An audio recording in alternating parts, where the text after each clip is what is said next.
शुक्लांबरधरं विष्णुं शशिवर्णं चतुर्भुजं प्रसन्नवदनं ध्यायेत् सर्वविघ्नोपशान्तये। गुरुः ब्रह्मा गुरुर्विष्णुः गुरुर्देवो महेश्वरः गुरुः साक्षात् परं ब्रह्म तस्मै श्रीगुरवे नमः। ॐ काञ्चीवासाय विद्महे शान्तरूपाय धीमहि तन्नो चन्द्रशेखरेन्द्र प्रचोदयात्। ಪರಮೇಶ್ವರ ಸ್ವರೂಪಿಗಳಾದ ತಮ್ಮೆಲ್ಲರಿಗೂ ನಮಸ್ಕಾರ.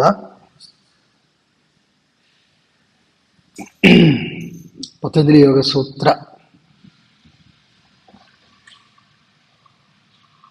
ಉಪನ್ಯಾಸಕ್ಕೆ ಆತ್ಮೀಯ ಸ್ವಾಗತ.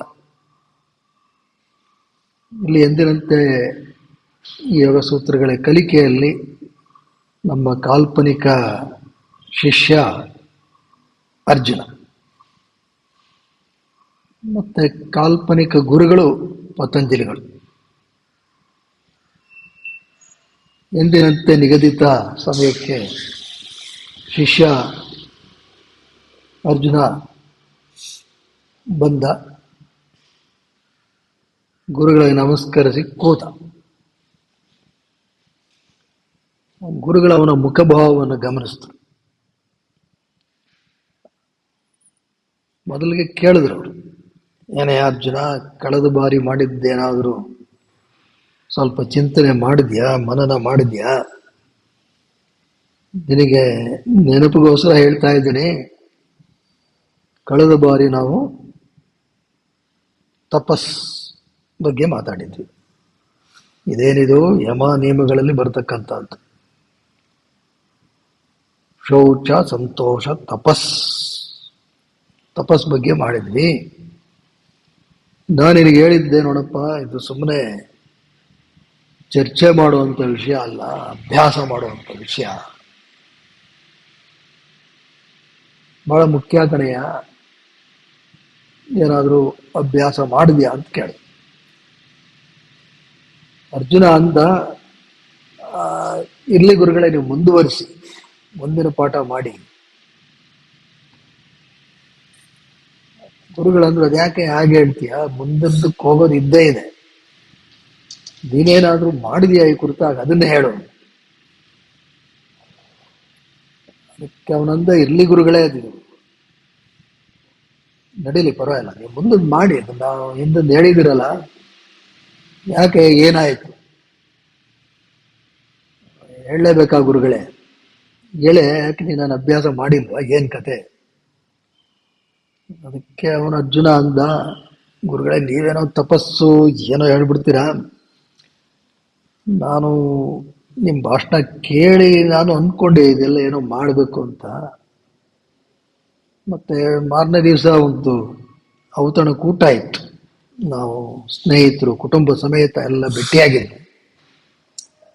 ಅಲ್ಲೇನೋ ಹೀಗೆ ಮಾತಿಗೆ ಮಾತು ಬಂದು ನಾನು ನೀವು ಹೇಳಿದ್ದೆ ಅಲ್ಲಿ ಹೇಳಿದೆ, ಇಲ್ಲ ತಪಸ್ಸು ಮಾಡಬೇಕು. ಎಲ್ಲರೂ ಸ್ವಲ್ಪ ಹಗುರವಾಗಿ ಮಾತಾಡಿದ್ರು. ಏನೆಯಾ ನೀನು, ಏನು ಈ ವಯಸ್ಸಲ್ಲಿ ಏನು ತಪಸ್ಸು ಅಂತಿದೀಯಾ? ಯಾರೇ ಬಿಸ್ನೆಸ್ ಮ್ಯಾನ್ ನೀನೇನು, ಏನ್ ತಪಸ್ಸು ಅದು ಇದು ಅಂತೀಯ? ಕುಟುಂಬ ಇದೆ, ಎಲ್ಲ ಇದೆ. And you should look at contemporary methods. ಯಾವುದೋ ಹಳೆಯದು ಇಟ್ಕೊಂಡು ಜೋತಾಡ್ಬೇಡ. ಅಷ್ಟು ಹೇಳೋದಲ್ಲದೆ, ನಿನಗಿದು ಯಾವುದೋ ಹೇಳ್ತಾ ಇದ್ದಾನೆ ಅವನೋ ಗುರು, ಅವನಿಗೂ ಏನು ತಿಳುವಳಿಕೆ ಇಲ್ವಾ? ಎಲ್ಲ ಮಾಡರ್ನ್ ಮೆಥಡಾಲಜೀಸ್ ಇದೆ, ಎಲ್ಲ ಇದೆ. ಯಾವುದು ತಪಸ್ಸಿಗೆ ಜೋತ್ ಬಿದ್ದೇನೇನು ಮಾಡಕ್ ಹೋಗ್ಬೇಡ. ಈ ಥರ ಬಹಳ ನಿರುತ್ಸಾಹವನ್ನು ಉಂಟು ಮಾಡತಕ್ಕಂತಹ ಮಾತುಗಳನ್ನು ಮತ್ತು ಸ್ವಲ್ಪ ಮಟ್ಟಿಗೆ ಅಪಹಾಸ್ಯ ಸಂದರ್ಭನೂ ಉಂಟಾಯಿತು. ಅದಕ್ಕೆ ನನಗೆ ಏನೋ ಒಂಥರ ಆಗುತ್ತೆ, ಯಾವ್ದು ಸರಿ ಯಾವ್ದು ತಪ್ಪು. ಹಾಗಾಗಿ ಸುಮ್ಮನೆ ಆಗ್ಬಿಟ್ಟಿದ್ದೀನಿ. ಅದು ಗುರುಗಳಂದ್ರು ಸರಿಯಾಗಿ ಹೇಳಿದಾರೆ ಕಣಯ್ಯ, ಒಳ್ಳೆ ಸ್ನೇಹಿತರು ಇಟ್ಕೊಂಡಿದ್ಯಾ ನೀನು. ಅವ್ರುಗಳೆಲ್ಲ ಸರಿಯಾಗೇ ಹೇಳಿದ್ದಾರೆ, ಬಹಳ ಖಚಿತವಾದ ಮಾತನ್ನೇ ಹೇಳಿದ್ದಾರೆ. ಅದಕ್ಕಾಗಿ ನಿನಗೆ ಏನೋ ಹೇಳಿದಾರೆ, ಕಾಂಟೆಂಪ್ರರಿ ಮೆಥಡ್ಸ್ ಅಂತ. ಅದರಿಂದಾನೇ ಇವತ್ತು ಶುರು ಮಾಡ್ಬೋಣ ತರಗತಿನ. ನಿನಗೊಂದು ಕಾಂಟೆಂಪ್ರರಿ ಮೆಥಡ್ ಅಂದರೆ ಸಮಕಾಲೀನ ವಿಚಾರಧಾರೆಗಳು, ಇದ್ರ ಬಗ್ಗೆನೇ ಹೇಳ್ತೀನಿ. ನೀನು ಅದನ್ನು ಅಳವಡಿಸ್ಕೊಂಡ್ರು ಪರವಾಗಿಲ್ಲ. ಹೇಳಿ ಗುರುಗಳೇ ಅಂತ ನೆಟ್ಟಕ್ಕೆ ಹೋದ. ಇದಕ್ಕೆ ಮಂಬಾ ಮೈಂಡ್ ಸೆಟ್ ಅಂತಾರಪ್ಪ, MAMBA, ಮಂಬಾ ಮೈಂಡ್ ಸೆಟ್. ಹಂಗಂದ್ರೆ ಏನು ಗುರುಗಳೇ? ಇದಕ್ಕೆ ಏನೊಂದು ಅರ್ಥ ಕೇಳ್ಬಿಡ, ಏನು ಮೆಥಡ್ಡು ಎಲ್ಲ ಹೇಳ್ತೀವಿ. ಯಾಕೆ ಅಂತ ಹೇಳಿದ್ರೆ ಈ ಬಗ್ಗೆ ಒಬ್ಬ ಪ್ರಸಿದ್ಧ ವ್ಯಕ್ತಿ ಪುಸ್ತಕನೇ ಬರೆದು ಬಿಟ್ಟಿದ್ದಾನೆ, ಮಂಬಾ ಮೈಂಡ್ ಸೆಟ್. ಮತ್ತೆ ಬರೆದಿರೋನು ಮಹತ್ತರವಾದ ಸಾಧನೆ ಮಾಡಿ ತನ್ನ ಅನುಭವವನ್ನು ಬರೆದಿದ್ದಾನೆ. ಇದರಲ್ಲೇನು ಉತ್ಪ್ರೇಕ್ಷೆ ಇಲ್ಲ ಅಥವಾ ತಪ್ಪು ಇಲ್ಲ. ಆ ಬಗ್ಗೆ ಹೇಳ್ತೀನಿ, ಕೇಳು. ಇದನ್ನು ಬರೆದಿರತಕ್ಕಂಥ ವ್ಯಕ್ತಿ ವಿಶ್ವದ ಒಬ್ಬ ಪ್ರಸಿದ್ಧ ಬ್ಯಾಸ್ಕೆಟ್ ಬಾಲ್ ಆಟಗಾರ, ಕೋಬೆ ಬ್ರ್ಯಾಂಟ್. ಅವನು ಇದನ್ನು ಬರೆದಿರೋದು. ಅವನು ಅಸಾಧಾರಣವಾದಂಥ ವ್ಯಕ್ತಿತ್ವ. ಅವನು ತನ್ನ ಒಂದು ಹೇಗೆ ಆಟ ಆಡುವ ಕಲೆ, ಶಿಸ್ತು, ಅವನು ಅಳವಡಿಸಿದಂಥ ವಿಧಾನ, ಇದನ್ನೆಲ್ಲ ಸಂಗ್ರಹವಾಗಿ ಬರೆದಿರ್ತಕ್ಕಂತಹ ಈ ಪುಸ್ತಕನೇ ಮಂಬಾ ಮೈಂಡ್ ಸೆಟ್. ಅದಕ್ಕೂ ಮೊದಲು ಇವನ ಬಗ್ಗೆ ಒಂದು ಚೂರು ಹೇಳ್ತೀನಿ. ಅಂದರೆ ಎಂಥ ವ್ಯಕ್ತಿತ್ವ, ನಾ ಬರೆದಿರೋ ಅವನು ಗಟ್ಟಿ ಇರ್ಬೇಕಲ್ಲ. ಸುಮ್ಮನೆ ಏನೋ ತೀರಿ ಏನೋ ಬರೆದ್ರು ಅಂದ್ರೆ ಪ್ರಯೋಜನ ಇಲ್ಲ. ಅದನ್ನು ಪ್ರಾಯೋಗಿಕವಾಗಿ ಮಾಡಿ ಅಳವಡಿಸ್ಕೊಂಡು ಮಾಡಿರೋರು ಬೇಕು. ಅದಕ್ಕೆ ಮೊದಲಿಗೆ ಅವನ ಬಗ್ಗೆ ಒಂದು ಸ್ವಲ್ಪ ಹೇಳ್ತೀನಿ. ಈ ವ್ಯಕ್ತಿ ಕೋಬೆ ಬ್ರ್ಯಾಂಟ್ ಒಮ್ಮೆ ಒಂದು 2013 ಆಗಲೇ ಅವನು ಪ್ರಸಿದ್ಧ ಬಾಸ್ಕೆಟ್ಬಾಲ್ ಪ್ಲೇಯರ್ ಆಗಿದ್ದ. ಅವನಿಗೆ ಈ ಕಣಕಾಲಿನ ಸ್ನಾಯುವನ್ನು, ಇಮ್ಮಡಿಯನ್ನು ಕೂಡಿಸ್ತಕ್ಕಂತಹ ಅಚಿಲೀಸ್ ಅಸ್ಥಿಪಟ್ಟಿ, ಅಚಿಲೀಸ್ ಲಿಗಮೆಂಟ್, ಅದು ಹರಿಯುವಿಕೆ, ಟೇರ್ ಆಫ್ ದಟ್ ಲಿಗಮೆಂಟ್ ಆಯಿತು. ಆ ಲಿಗಮೆಂಟು ಘಾಸಿಗೊಳಗಾದರೆ ಅಂಥ ವ್ಯಕ್ತಿಗಳು ಓಡಾಡೋದೇ ಕಷ್ಟ, ನಿಂತ್ಕೊಳ್ಳೋದೇ ಕಷ್ಟ, ಅಪಾರವಾದ ನೋವು ಬರುತ್ತೆ. ಬೇರೆ ಯಾರಾದರೂ ಆಗಿದ್ರೆ ಪ್ರಾಯಶಃ ವಿಶ್ರಾಂತಿಗೆ ಅಂತ ಆಟ ಬಿಟ್ಟು ಹೊಟ್ಟೋಗಿರೋ. ಆದರೆ ಇವ ಹಂಗೆ ಮಾಡಲಿಲ್ಲ. ಯಾಕೆಂದರೆ ಅದು ಮುಖ್ಯವಾದ ಆಟ ಆಗಿತ್ತು. ಶೂಸ್ ಹಾಕೊಂಡ ಬಂದು ನಿಂತಲ್ಲಿಂದಾನೇ ಒಂದಷ್ಟು ಬ್ಯಾಸ್ಕೆಟ್ಗೆ ಬಾಲ್ ಬುಟ್ಟಿಗೆ ಎಸ್ದ ಬಾಲ್. ಆಮೇಲೆ ಏನು ಮಾಡ್ದ, ಎಲ್ಲರೂ ಅನ್ಕೊಂಡ್ರಿ ಪ್ರಾಯಶಃ ಇವನು ಹೆಚ್ಚಿಗೆ ಓಡಾಡ್ಲಾರ ಅಂತ ಅನ್ಕೊಂಡ್ರು. ಆದ್ರೆ ಅವನೇನು ಮಾಡ್ದ, ಮಾಮೂಲಿಗಿಂತ ಚುರುಕಾಗಿ ಓಡಾಡಕ್ಕೆ ಶುರು ಮಾಡ್ದ, ಆಟ ಆಡೋಕ್ಕೆ ಶುರು ಮಾಡ್ದ. ನೋವಿರ್ಲಿಲ್ವಾ? ನೋವಿತ್ತು. ಆದರೆ ಅವನಲ್ಲಿ ಮಾನಸಿಕವಾದಂಥ ದೃಢತೆ, ಟಫ್ನೆಸ್ ಅದಿತ್ತು. ಇದಕ್ಕೆ ಕಣೆಯ ಮಂಬಾ ಮೆಂಟ್ಯಾಲಿಟಿ ಅಂತ. ಅಂದರೆ ನೆವರ್ ಗಿವ್ ಅಪ್. ಇದು you can go beyond your bodily limitation. ಅದು ಅವನಿಗೆ ಸಾಧ್ಯವಾಗಿತ್ತು. ಇಷ್ಟೇ ಅಲ್ಲ, ಒಮ್ಮೆ ಅವನಿಗೆ ಬ್ಯಾಸ್ಕೆಟ್ ಬಾಲ್ ಆಡಬೇಕಾದ್ರೆ ಈ ಇಂಡೆಕ್ಸ್ ಫಿಂಗರ್, ತೋರು ಬೆರಳು, ಅದು ಘಾಸಿಗೊಳಗಾಯ್ತು, ಸ್ಥಾನಪಲ್ಲಟ ಆಯಿತು, ಡಿಸ್ಲೊಕೇಶನ್. ಆಮೇಲೆ ಅದಕ್ಕೊಂದು 2 ಬೆರಳು ಸೇರಿಸಿ ಕೂಡಿಸಿ ಒಂದು ಪಟ್ಟಿ ಹಾಕಿದ್ರು. ಅವಾಗೆಲ್ಲ ಏನಾಗೋದು, ಸ್ವಲ್ಪ ಈ ಮಾಮೂಲಾಗಿ ಆಟ ಆಡೋದು ಕಷ್ಟ ಆಗೋದು. ಯಾಕೆ ಬ್ಯಾಸ್ಕೆಟ್ ಬಾಲ್ನಲ್ಲಿ ಆ ಬಾಲನ್ನು ಬುಟ್ಟಿಗೆ ಎಸಿಬೇಕಾದ್ರೆ ಬೆರಳುಗಳ ಪಾತ್ರ ಬಹಳ ಕೀಲಕ. ಈಗೇನಾಗೋಯ್ತು ಇವನಿಗೆ, ಮತ್ತೆ ಆ ಪೆಟ್ಟಿ ತೆಗೆದ ಮೇಲೂ ಬೆರಳುಗಳ ಮಧ್ಯೆ ಇರತಕ್ಕಂಥ ಅಂತರ ಸ್ವಲ್ಪ ಹೆಚ್ಚು ಕಮ್ಮಿ ಆಯಿತು. ಹಾಗಾಗಿ ಎಂದಿನಂತೆ ಅವನಿಗೆ ಬುಟ್ಟಿಗೆ ಹಾಕಕ್ಕಾಗ್ತಿರ್ಲಿಲ್ಲ ಚೆಂಡನ್ನು. ಆತ ಏನು ಮಾಡ್ದ, ಮತ್ತೆ ನಿಖರವಾಗಿ ಅದನ್ನ ಎಸೆಯುವಂತೆ ಆಗಬೇಕು ಅಂತ ಹೇಳಿ ಅವನ ಮೇಲೆ ಹಗಲು ರಾತ್ರಿ ಎಡೆಬಿಡದೆ ಅಭ್ಯಾಸ ಮಾಡಿ ಮಾಡಿ ಮಾಡಿ ಮಾಡಿ ಸುಮಾರು 100,000 times he threw the ball into the basket just to adapt to the changed architecture of the fingers. ಆ ಕೈ ಬೆರಳುಗಳನ್ನು ಹಾಗೆಯೇ ಇನ್ನೂ ಹೆಚ್ಚು ನಿಖರವಾಗಿ ಬಳಸುವಂತಹ ರೀತಿಯಲ್ಲಿ ತನ್ನ ಅಭ್ಯಾಸವನ್ನು ರೂಪಿಸಿಕೊಂಡ. ಅದು ಆ ಒಂದು ದೃಢತೆ, ಕಮಿಟ್ಮೆಂಟ್. ಇಂಥದಕ್ಕೆ ಕಣೆಯ ಮಂಬಾ ಮೆಂಟ್ಯಾಲಿಟಿ. ಇದು ಕೇವಲ ಬ್ಯಾಸ್ಕೆಟ್ ಬಾಲ್ಗೆ ಅಷ್ಟೇ ಅಲ್ಲ, ಆತನೇ ಬರೆದಿದ್ದಾನೆ, ಆತನೇ ಹೇಳ್ತಾನೆ, ಇದೆಲ್ಲ ಕ್ಷೇತ್ರಗಳಲ್ಲೂ ನೀವು ಅಳವಡಿಸ್ಕೋಬೋದು. It is a philosophy for relentless self improvement. ನಾನು ಹೇಗೆ ಉತ್ತಮನಾಗೋದು ಅದು. ಮತ್ತೆ always trying to get a better version of yourself or ourself. That's what is mamba mentality. ಇದರಲ್ಲಿ ಏನಪ್ಪ ಅಂತ ಹೇಳಿದ್ರೆ, ಇದು ಕೇವಲ ಗೆಲ್ಲಬೇಕು ಅನ್ನೋದು ಮುಖ್ಯ ಅಲ್ಲ, ಗೆಲ್ಲಬೇಕು ಅನ್ನೋದಷ್ಟೇ ಮುಖ್ಯ ಅಲ್ಲ, ನಾವು ಉತ್ತಮರಾಗ್ತಾ ಹೋಗ್ಬೇಕು ಅಷ್ಟೇ. ಮತ್ತೆ ಸರಿಯಾಗಿ ಅಧ್ಯಯನ ಮಾಡಬೇಕು. ಇವನೇನು ಮಾಡೋನು, ಕೋಬೆ ಬ್ರ್ಯಾಂಟ್ ಆತ ಹೇಳ್ತಾನೆ, ಉತ್ತಮ ಆಟಗಾರರದೆಲ್ಲ ಅವನು ಈ ವಿಡಿಯೋ ನೋಡೋನು, ಅವ್ರು ಹೇಗೆ ಆಡ್ತಾರೆ, ಸುಮ್ಮನೆ ಮನರಂಜನೆಗಲ್ಲ, ಹೇಗೆ ಆಡ್ತಾರೆ ಇವರು, ಇವರ ಚಲನೆ ಏನು, ಕೈ ಬೆರಳು ಹೇಗೆ ಚಲಿಸುತ್ತೆ, ಕಾಲು, ಪ್ರತಿಯೊಂದನ್ನು ಸೂಕ್ಷ್ಮವಾಗಿ ಗಮನಿಸಿ ತಾನು ಹೇಗೆ ಇದರಲ್ಲಿ ಉತ್ತಮವಾದನ್ನು ಅಳವಡಿಸ್ಕೋಬೇಕು ಇದನ್ನು ಮಾಡೋದು. ಮತ್ತು ಅಂದರೆ ಆಟದ ಬಗ್ಗೆ ಅವನಿಗೆ ಎಷ್ಟು ಒಂದು ಕುತೂಹಲ ಇತ್ತು, ಇದು ಭಾಳ ಮುಖ್ಯ. ಇದು ಗಮನಿಸಬೇಕು. ಜೀವನದಲ್ಲಿ ಎಲ್ಲದಕ್ಕೂ ಇದು ಅನ್ವಯಿಸ್ಕೋಬೇಕು. ದಟ್ ಕ್ಯೂರಿಯಾಸಿಟಿ, ಇದು ಮಂಬಾ ಮೈಂಡ್ ಸೆಟ್ಟಲ್ಲಿ ಭಾರಿ ಮುಖ್ಯ. ಅದನ್ನು ಆತ ಮಾಡ್ತಾ ಇದ್ದ. ಅಷ್ಟೇ ಅಲ್ಲ, ಯಾರಾದ್ರ ಜೊತೆ ಅಂದರೆ ಬೇರೆ ಟೀಮ್ ಜೊತೆ, ಇವನು ಈ represented Lakers national basketball association ಅಲ್ಲಿ ಆಡ್ತಾ ಇದ್ದ. ಅದು ಆಪೋಸಿಟ್ ಟೀಮ್ ಯಾರ ಜೊತೆ ಆಡಬೇಕು ಅವ್ರದ್ದೆಲ್ಲ ಇವನು ವಿಡಿಯೋ ತರಿಸ್ಕೊಂಡು ನೋಡೋವನಂತೆ.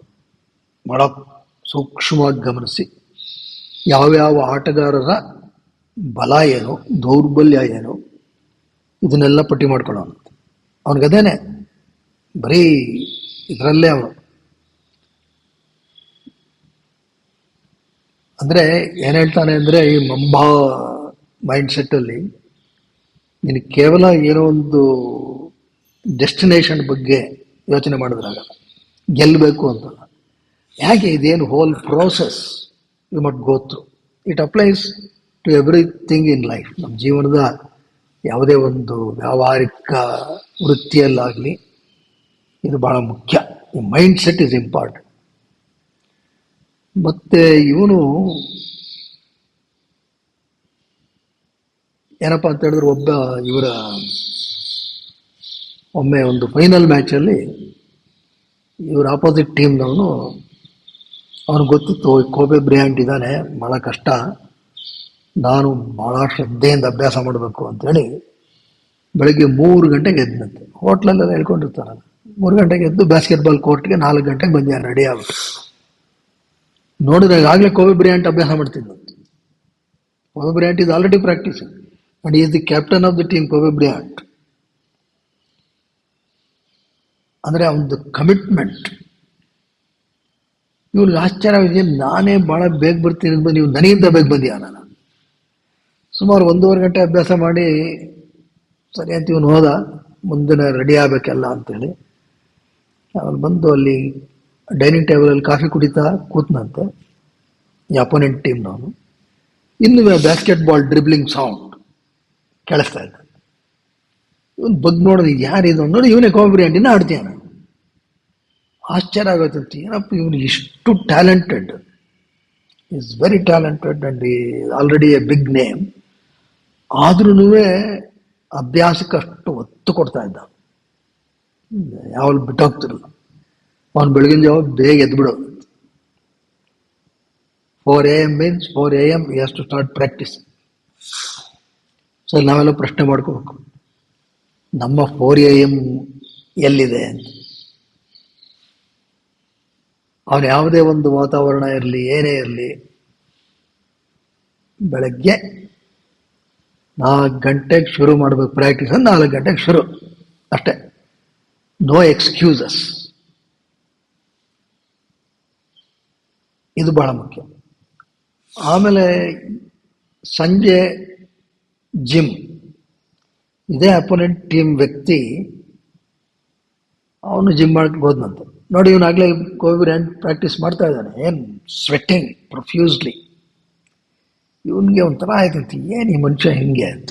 ಸರಿ, ಇವನು ಒಂದಷ್ಟು ಅಭ್ಯಾಸ ಮಾಡ್ದ 1-1.5 ಗಂಟೆ ಕಾಲ. ಅಪೋನೆಂಟ್ ಟೀಮ್ನವನು ಸರಿ ಹೊರಡೋಣ ಅಂತ ಹೊರಟ್ರೆ ಇನ್ನೂ ಮಾಡ್ತಾನೆ ಇವನು. ಅದು ತಡಿಲಾರದೆ ಹೋಗಿ ಕೇಳಿದಂತೆ, ಏನು ಸರ್ ನೀವು ಈ ಥರ, ನೀವು ನನಗಿಂತ ಮೊದಲೇನೆ ಬಂದಿದ್ದೀರ, ಬೆಳಗ್ಗೆನೂ ಹಂಗೆ ಆಯಿತು, ಈಗಲೂ ನನಗಿಂತ ಮೊದಲು ಬಂದಿದ್ರಿ, ಈಗ ನಾವು ಹೊರಟ್ರೂ ನೀನು ಇನ್ನೂ ಹೊರಟಿಲ್ಲ ಮಾಡ್ತಿದ್ದೆ. ಆಗ ಕೋಬೆ ಬ್ರಿಯಾಂಟ್ ಹೇಳಿದಂತೆ, ಇಲ್ಲಪ್ಪ ನಾನು ಹೊರಡಬೇಕು ಅಂತಿದ್ದೆ, ನೀನು ಅಭ್ಯಾಸ ಮಾಡ್ತಿದ್ದೆಯಲ್ಲ, ನಾನು ನಿನಗಿಂತ ಉತ್ತಮನಾಗಬೇಕು, ನಿನಗಿಂತ ಜಾಸ್ತಿ ಮಾಡಬೇಕು, ಅದಕ್ಕೆ ಇದು ನೀನು ಹೋಗೋ ತನಕ ನಾನು ಹೋಗಲ್ಲ. ಅಂದರೆ ಇಲ್ಲಿ ನಾವು ಗಮನಿಸಬೇಕಾಗಿರ್ತಕ್ಕಂಥದ್ದು ಎಕ್ಸ್ಟ್ರೀಮ್ ಪ್ರಿಪೇರ್ಡ್ನೆಸ್. ಅದೊಂದೇ ಅಲ್ಲ, ಅವನು ಹೇಳ್ತಾನೆ, ಅವನಿಗೆ ಅನೇಕ ಈಗಾಗಲೇ 2 ಘಟನೆಗಳು ಹೇಳಿದ್ವಲ್ಲ, ಘಾಸಿ ಆಗಿದ್ರು ಬಿಡಲಿಲ್ಲ. That is fearlessness. ಏನೋ ಆಗ್ಬಿಡುತ್ತೆ, ಅಯ್ಯೋ ಈಗ ನಮ್ಗಳಿಗೆ ಏನಾಗುತ್ತೆ, ಅನೇಕರಲ್ಲಿ ನಮಗೆ ಬೆಳಗ್ಗೆ ಎದ್ದು ಒಂದು ಸ್ವಲ್ಪ ತಿರುಗುವಾಗ ಸೊಂಟ ಒಂಚೂರು ಇದಾಯ್ತು ಅಂದ್ರೆ ನಮ್ಮ ನೆಕ್ಸ್ಟ್ ಡಿಸಿಷನ್ ಏನಪ್ಪ, ಮಲ್ಕೊಳ್ಳೋಣ ಆರಾಮಾಗಿ, ಯಾಕೆ ಹೇಳಬೇಕು ಅನ್ನೋ ಬರುತ್ತೆ, ಭಯ, ಬಿಡ್ಬಿಡ್ತೀವಿ.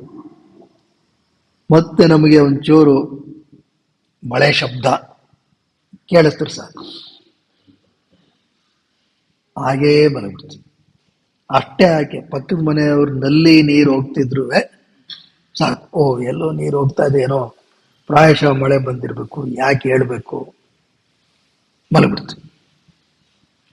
ಅದಿಲ್ಲ. ಅಂದರೆ ನಾವು always look for comfort zone. ನಮಗೆ 25 ಡಿಗ್ರಿ ಸೆಂಟಿಗ್ರೇಡ್ ಇರಬೇಕು ಹೊರಗಣ ವಾತಾವರಣ, ಶೀತ ಇರಬಾರ್ದು, ಅತಿ ಉಷ್ಣ ಇರಬಾರ್ದು, ಹ್ಯೂಮಿಡಿಟಿ ಒಂದು 70% ಇರಬೇಕು, ಜಾಸ್ತಿ ಆಗಬಾರ್ದು, ಕಮ್ಮಿ ಆಗಬಾರ್ದು. ಸೊ ಇದೆಲ್ಲ ಕೆಲಸಕ್ಕೆ ಬರಲ್ಲ. ಈ ಮಂಬಾ ಮೈಂಡ್ ಸೆಟ್ ಅಂದರೆ ಇವುಗಳನ್ನೆಲ್ಲ ಮೀರು, ಇದು ಆ ಥರದಕ್ಕೆಲ್ಲ ನೀನು ಈಲ್ಡ್ ಆಗಬಾರ್ದು. ಮತ್ತೆ ನೆವರ್ ಗಿವ್ ಅಪ್. ಆಟದಲ್ಲಿ ಕೆಲವು ವೇಳೆ ಕೆಲವರ ಕೈ ಮೇಲಾಗ್ಬಿಡುತ್ತೆ, ಅವಾಗ ಹೋಗ್ಲಿ ಬಿಡಪ್ಪ ಅಂದ್ಬಿಟ್ಬಿಡ್ಬಾರ್ದು. So that is what is, if you give up you are giving opportunity to someone else to win. That's what Kobe says. Never give up. ಇಲ್ಲೊಂದು ಜ್ಞಾಪಕ ಬರುತ್ತೆ, ಆ್ಯಕ್ಚುಲಿ ವಿನ್ಸ್ಟನ್ ಚರ್ಚಿಲ್ ಇದೊಂದು ಮಾತಿದೆ. Was very busy man. ಯಾವುದೋ ಕಾಲೇಜಲ್ಲಿ ಅವ್ರಿಗೆ ಕರೆದಿದ್ರು, ನಮ್ಮ ಹುಡುಗರನ್ನು ಉದ್ದೇಶಿಸಿ 4 ಮಾತಾಡಿ. He was very busy, but they requested ಬಂದ ಕಾಯ್ತಾ ಇದ್ದಾರೆ. ಒಂದು 2 ಮಾತಾಡಿ. ಅವರು ಮಾಡಿದ್ದು 2 ಮಾತು. ಸಾಧಾರಣ 2 ಮಾತು ಹೇಳಿ ಅನ್ನೋದು ವಾಡಿಕೆ. ನಮ್ಮಂಥವ್ರಿಗೆ 2 ಮಾತು ಅನ್ನೋದಕ್ಕೇನು ಮೀನಿಂಗೇ ಇಲ್ಲ. ಮೈಕ್ ಕೊಟ್ಬಿಟ್ರೆ ಎಷ್ಟೊತ್ತು ಬೇಕಾದ್ರೂ ಮಾತಾಡ್ತೀವಿ. ಅವ್ನ ಗಡಿಯಾರ ನೋಡ್ಕೊಳ್ಳೋ ತನಕನೂ ಮಾತಾಡ್ತೀವಿ. ಇವೆನ್ ಸಂಚಿಸಿ 2 ಮಾತು. ಮೈಕ್ ಹತ್ರ ಬಂದಿರುತ್ತೆ, ವಿದ್ಯಾರ್ಥಿಗಳೆಲ್ಲ ಕಾಯ್ತಾ ಇದ್ರೆ ಏನು ಮಾತಾಡ್ತಾರೆ ಅಷ್ಟೇ. ಈ simply said never give up. That's all. Walked off. That never give up is a mamba mindset. ಇದೆಲ್ಲ ಮಂಬಾ ಮೈಂಡ್ ಸೆಟ್ ಅಲ್ಲಿ ಬರ್ತಕ್ಕಂಥದ್ದು. ಮತ್ತೆ ಇಲ್ಲಿಂದೊಂದು ಬಹಳ ಚೆನ್ನಾಗಿ ಹೇಳ್ತಾರೆ. ಕೋವೆ ಬ್ರಿಯಾಂಟ್ ಅವನ ಒಂದು ಪ್ರತಿಭೆಯನ್ನ ಕೇವಲ ಅವನಲ್ಲಿ ಇಟ್ಕೊಳ್ಳಿಲ್ಲ. Use to share and care. ಇದು ಬಹಳ ಮುಖ್ಯ. ಮತ್ತೊಬ್ಬರಿಗೂ ಹಂಚ್ಕೋ. ಹಾಗೇನೆ ಅವನದು ಟೀಮ್ ಅವನ ಕ್ಯಾಪ್ಟನ್ಸಿನಲ್ಲಿ ಅನೇಕ ಮ್ಯಾಚ್ಗಳು ಗೆದ್ರು. ಕಾರಣ ಏನಪ್ಪ ಅಂತ ಹೇಳಿದ್ರೆ, he never spared any of a team members. ಎಲ್ಲರನ್ನು ಒಟ್ಟಿಗೆ ಇಟ್ಕೊಂಡಿರುವಂತ. ಬರೀ ಇವನು ಅಭ್ಯಾಸ ಮಾಡೋದಷ್ಟೇ ಅಲ್ಲ, ಅವ್ರುಗಳು ಮಾಡಬೇಕು. ಅವ್ರುಗಳು ಏನೇ ಹಗರವಾಗಿ ತಗೊಳ್ಳೋಂಗಿಲ್ವೇ ಇಲ್ಲ. ಆ ರೀತಿಯಾಗಿ ಆತ ಪ್ರತಿಯೊಬ್ಬರಿಗೂ ಅನುಕೂಲ ಮಾಡ್ಕೊತಾ ಇದ್ದ. ಅವ್ರಿಗೆ ಮಗಳಿಗೂ ಬ್ಯಾಸ್ಕೆಟ್ ಬಾಲ್ ಅಲ್ಲಿ ತರಬೇತಿ ಮಾಡ್ತಾ ಇದ್ದ. She also came up to a great proficiency, but unfortunately Kobe Bryant and his daughter died in an helicopter accident. Very unfortunate. But anyway, so Arjuna ಕೇಳಿಸ್ಕೊಳ್ಳೆ, ದಿಸ್ ಈಸ್ ಮಂಬಾ ಮೈಂಡ್ ಸೆಟ್. ಗುರುಗಳೇ ಚೆನ್ನಾಗಿದೆ ಗುರುಗಳೇ. ಆ ಗುರುಗಳಂದ್ರು ಇದನ್ನ ಹೇಳಪ್ಪ, ನಿನ್ನ ಮುಂದಿನ ಅವತರಣ ಕೂಟಕ್ಕೆಲ್ಲರೂ ಹೋದ್ರೆ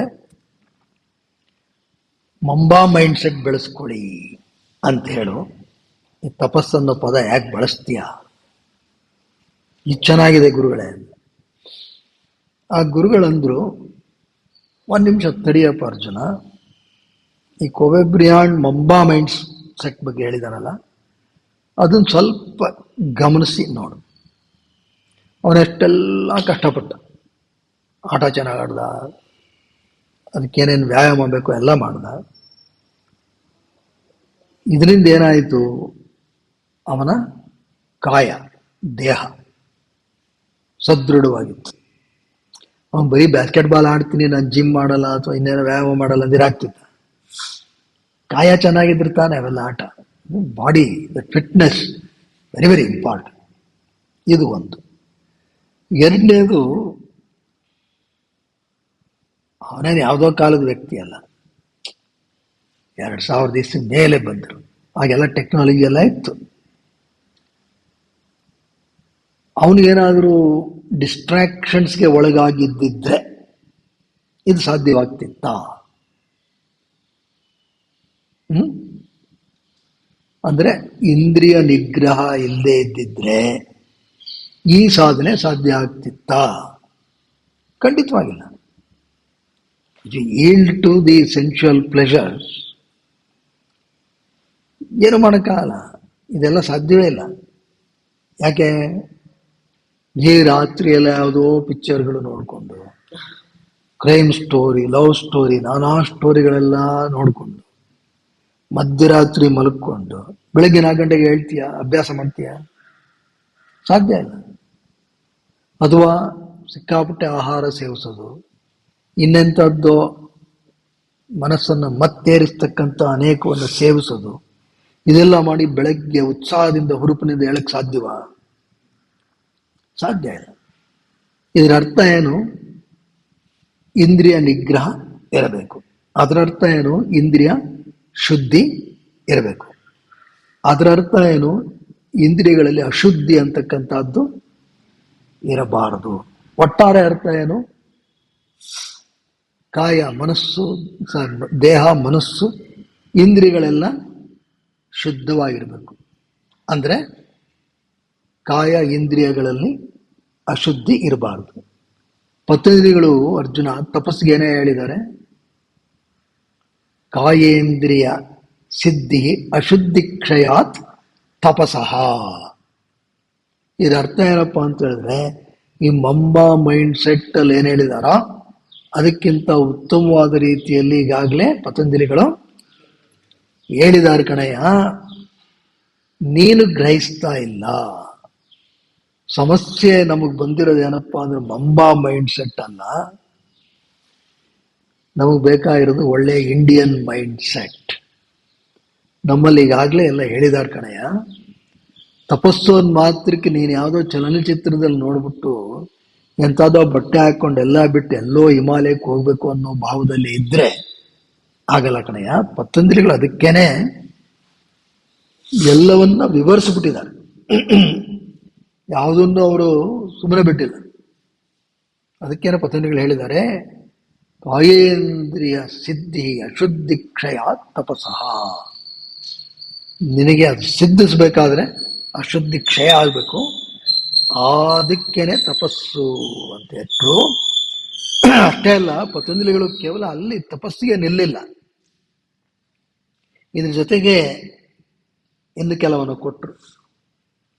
ಅರ್ಜುನ, ಈಗ ಹೇಳ್ತೀನಿ ನೋಡು ಮುಂದಿನ ಸೂತ್ರ, ತಿಳ್ಕೊ. ಮುಂದಿನದೇ ಸೂತ್ರ ಏನಪ್ಪಾ ಅಂತ ಹೇಳಿದ್ರೆ, ಸ್ವಾಧ್ಯಾಯ ಇಷ್ಟ ದೇವತಾ ಸಂಪ್ರಯೋಗ. ಕೇವಲ ಇಷ್ಟಲ್ಲಿದ್ರೆ ಆಗಲ್ಲ. ನೀನು ನಾನು ಸುಮ್ಮನೆ ಸಾಧನೆ ಮಾಡ್ತೀನಿ ಅಂದ್ರೆ ಅಲ್ಲಿ ಏನು ಸಾಧನೆ ಮಾಡ್ತೀಯ? ನಿನ್ನ ಮೂಲ ಉದ್ದೇಶ ಏನು? ಮೂಲ ಉದ್ದೇಶ ಏನು ಗೊತ್ತಾಗಬೇಕಾದ್ರೆ ಸ್ವಾಧ್ಯಾಯ ಬೇಕು. ಸ್ವಾಧ್ಯಾಯ ಅಂತ ಹೇಳಿದ್ರೆ ಸೆಲ್ಫ್ ಸ್ಟಡಿ. ಸೆಲ್ಫ್ ಸ್ಟಡಿ ನಿನ್ನ ಬಗ್ಗೆ ನೀನು ಅರಿತುಕೋ. ಅದಕ್ಕೇನು ಮಾಡಬೇಕು?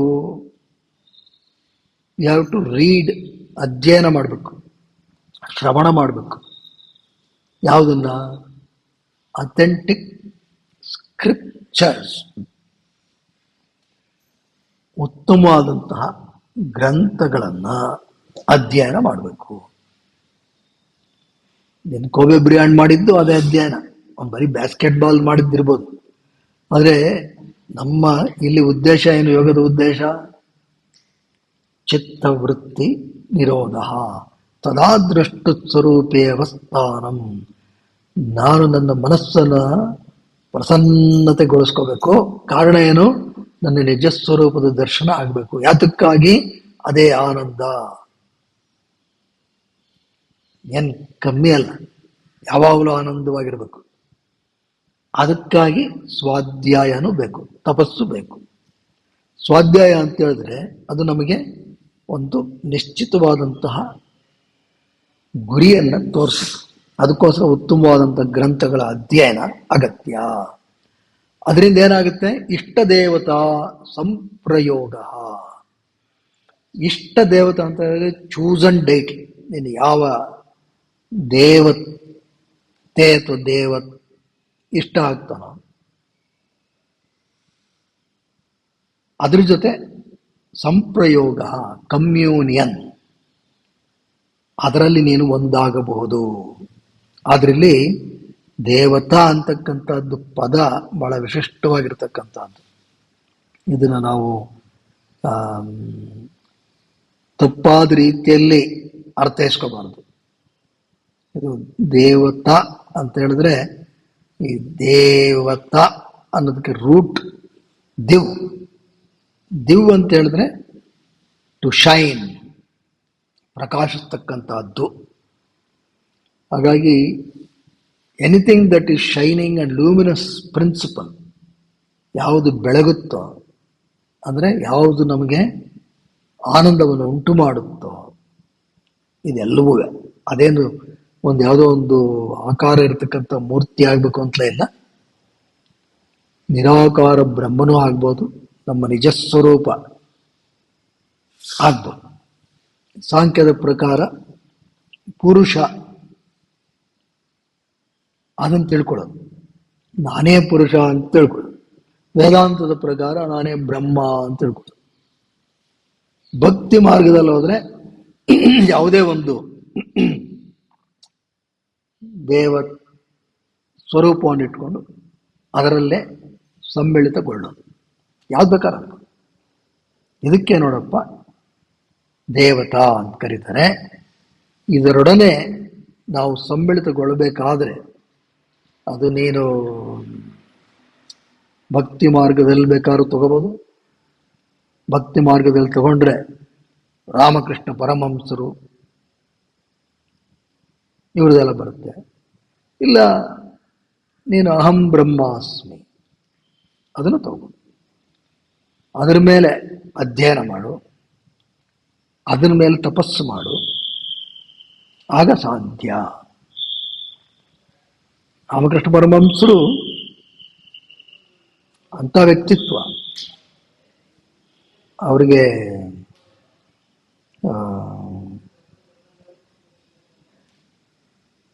ಅವ್ರು 7 ವರ್ಷದವರಾಗಿದ್ದಾಗಲೇ ಈ ಒಂದು ಹೈಯೆಸ್ಟ್ ಎಕ್ಸ್ಪೀರಿಯನ್ಸ್ ಆಫ್ ಹ್ಯೂಮನ್ ಸಾಧ್ಯ ಆಗುತ್ತೆ ಅವ್ರಿಗೆ. ಸಮಾಧಿ. ಅವರೆಲ್ಲ ಕಡಲೆಪುರಿ ತಿನ್ಕೊಂಡು ಒಂದು ಜಮೀನ್ ಭತ್ತ ಬೆಳಿತಾರಲ್ಲ ಅಲ್ಲಿ ನಡ್ಕೊಂಡು ಹೋಗ್ತಿದ್ರಂತೆ. ಅಲ್ಲಿ ಯಾವುದೋ 7-8 ಕೊಕ್ಕರೆ ಪಕ್ಷಿಗಳು ಬೆಳ್ಳಕ್ಕಿಗಳ ಹಾರಕ್ಕೆ ಶುರು ಆಯಿತು. ಅದನ್ನ ನೋಡಿದ್ರು, ನೋಡಿ ಅದರಲ್ಲೇ ಸಮ್ಮಿಳಿತ ಆಗ್ಬಿಟ್ರು ಅಷ್ಟೇ. ಆ ಕಡಲೆಪುರಿ ಎಲ್ಲ ಬಿದ್ದೋಯ್ತು, ಅವರು ಬಿದ್ದೋಗ್ಬಿಟ್ರು ಅಷ್ಟೇ. ವೆಂಟ್ ಇನ್ ಟು ಟ್ರಾನ್ಸ್. ಅಲ್ಲಿದ್ದವರೆಲ್ಲ ಪ್ರಾಯಶಃ ಇದೇನು ಮೂರ್ಛೆ ರೋಗ ಎಲ್ಲ ಬಿದ್ದೋಗ್ಬಿಟ್ಟಿದ್ದಾರೆ ನೋಡಿ ಮನೆಗೆ ಎತ್ಕೊಂಡವ್ರು.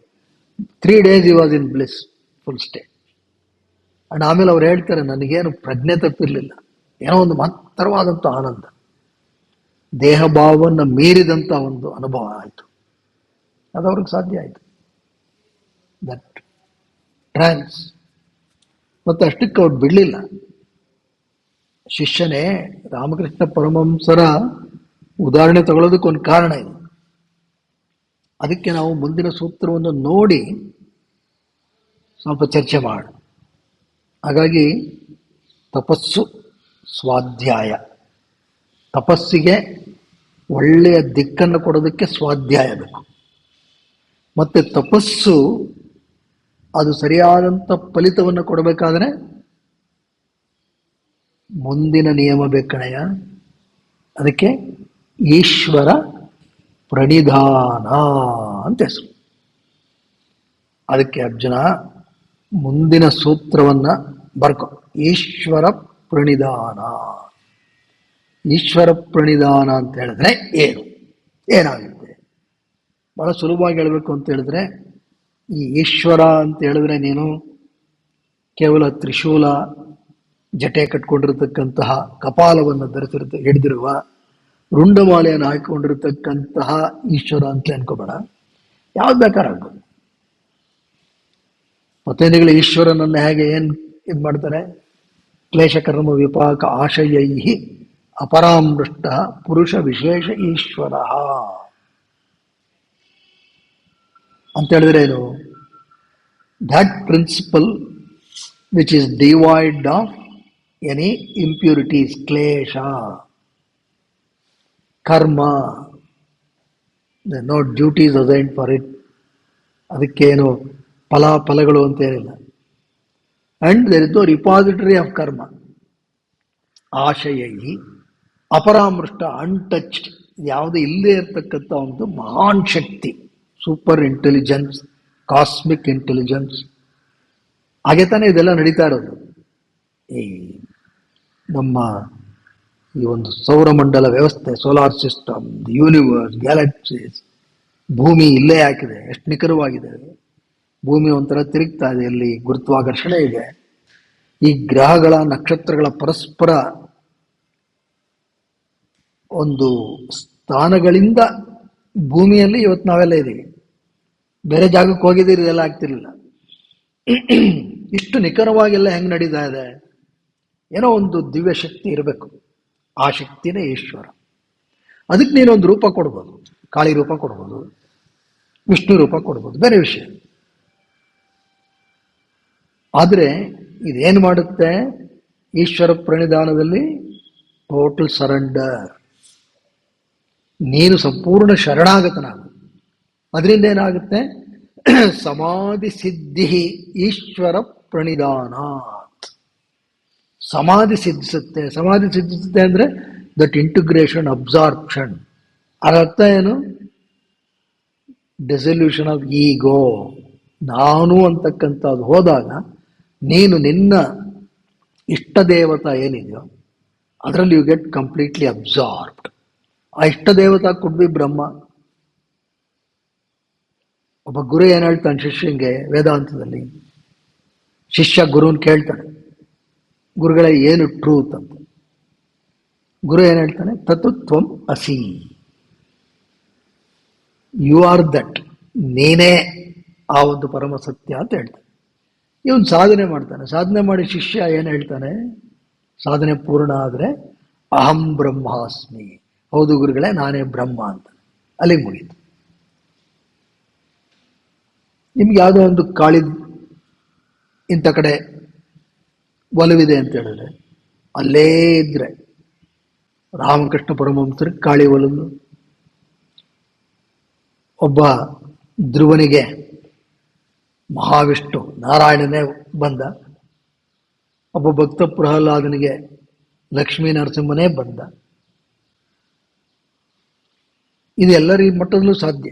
ವಿವೇಕಾನಂದರು ಅವ್ರಿಗೆ ಈ ಬಗ್ಗೆ ಭಾಳ ಕುತೂಹಲ ಇತ್ತು. ಅವ್ರದ್ದು ಒಂದು ದೊಡ್ಡ ತಪಸ್ಸು. ಅವರು ಮೊದಲು ಅಂದರೆ ನರೇಂದ್ರನಾಥ್ ಆಗಿದ್ದಾಗ, ನಾಟ್ ಎಟ್ ಸ್ವಾಮಿ ವಿವೇಕಾನಂದ, ನರೇಂದ್ರನಾಥ್ ಆಗಿದ್ದಾಗಲೂ ಬಹಳ ಮೇಧಾಶಕ್ತಿ. ಅವರು ಆಗಿನ ವಾಟ್ ಎವರ್ ಆಗಿನ ಕಾಂಟೆಂಪ್ರರಿ ಫಿಲಾಸಫೀಸ್ ವೆಸ್ಟರ್ನ್ ಏನೇನಿತ್ತು, ಕಾಂತ್ ಇವ್ರದೆಲ್ಲ ಓದಿರೋರು, ಎಲ್ಲ ತಿಳ್ಕೊಂಡಿದ್ರು. ಬ್ರಹ್ಮ ಸಮಾಜ್ ಅದ ಬಗ್ಗೆನೂ ಒಲವು ಬೆಳೆಸ್ಕೊಂಡಿದ್ರು ಸಾಕಷ್ಟು ಕಾಲ.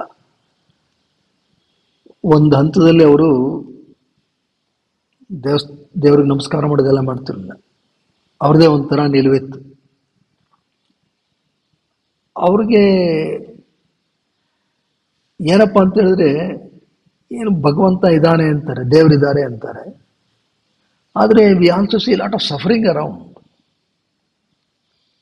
ಕಲ್ಕತ್ತಾಲಿದ್ರು, ವೆಸ್ಟ್ ಬೆಂಗಾಲ್, ಬಡತನ ನೋಡ್ತಾ ಇದ್ರು. ಅವ್ರಿಗೆ ಯಾವಾಗಲೂ ತಲೆಯಲ್ಲಿ ಹೊಡಿತದೆ, ಏನು ದೇವರಿದ್ದಾನೆ ಅಂತಾರೆ, ಇಲ್ಲಿ ಸಫರಿಂಗ್ ಇದೆ, ಇದಾನ ದೇವರು ಅಸಲಿಗೆ? ಅವ್ರದ್ದು ಅದೊಂದು ತಪನ, ಇದಾನ ದೇವರು ಇಲ್ವಾ? ಅದಕ್ಕೆ ಯಾರೇ ಎಲ್ಲೇ ಭಾಷಣ ಮಾಡಿದ್ರು ಅವ್ರದ್ದು ಅದೇ ಪ್ರಶ್ನೆ. ರವೀಂದ್ರನಾಥ್ ಠಾಗೂರ್ ತಂದೆ ದೇವೇಂದ್ರನಾಥ್ ಠಾಗೂರ್, ಅವರು ಬ್ರಹ್ಮ ಸಮಾಜ್. ಆಗಿನ ಕಾಲದಲ್ಲಿ ಆಗ್ಲೇನೆ ಅವ್ರನ್ನ ಮಹರ್ಷಿ ಅಂತ ಕರಿತಾ ಇದ್ರು. ಒಂದ್ಸಲ ಸೀದಾ ಅವ್ರ ಮನೆಗೆ ಹೋದ್ರಂತೆ ವಿವೇಕಾನಂದ. ಹೋಗಿ ಇವ್ರು ಏನೋ ಓದ್ತಾ ಇದ್ರು. ವಿವೇಕಾನಂದ್ರದ್ದು ಆಗ್ಲೇನೆ ಅಂದ್ರೆ ನರೇಂದ್ರ ಅವ್ರ ಹೆಸರು. ಆಗ ಬಹಳ ಕಂಚಿನ ಕಂಠ, ಆಕರ್ಷಣೀಯ ವ್ಯಕ್ತಿತ್ವ. ಹೋದ ತಕ್ಷಣ ಅವ್ರು ನೋಡಿ, ಹಬ್ಬ ಏನೇ ಸಕಲ ಇದೆಯಾ ಅನ್ನೋ ಥರ ಏನೋ ಅಪ್ರಿಷಿಯೇಟ್ ಮಾಡಿದ್ರೆ, ಲುಕಿಂಗ್ ವೆರಿ ಯೂತ್ಫುಲ್. ಇವರು ನಾನು ಬಂದಿದ್ದು ಅದಕ್ಕಲ್ಲ, ಇವ್ರ ಮಾತು, ನೀವು ದೇವರನ್ನು ನೋಡಿದ್ದೀರಾ ಅಷ್ಟು. ಇವರು ಏನೋ ಹೇಳ್ತಾರೆ, ಇವ್ರು ಏನೋ ಬೇರೆ ಥರ ಉತ್ತರ ಕೊಡೋಕೆ ಹೋಗಿದ್ದಾರೆ. ಅವರು ನಾನು ಬರ್ತೀನಿ, ನಿಮ್ಮಿಂದ ನನಗೇನು ಆಗಬೇಕಾದ್ದಿಲ್ಲ, ಹೊರಟ್ಬಿಟ್ರು. ಆದರೂ ಅವ್ರು ಖುಷಿ ಪಡ್ತಾರೆ.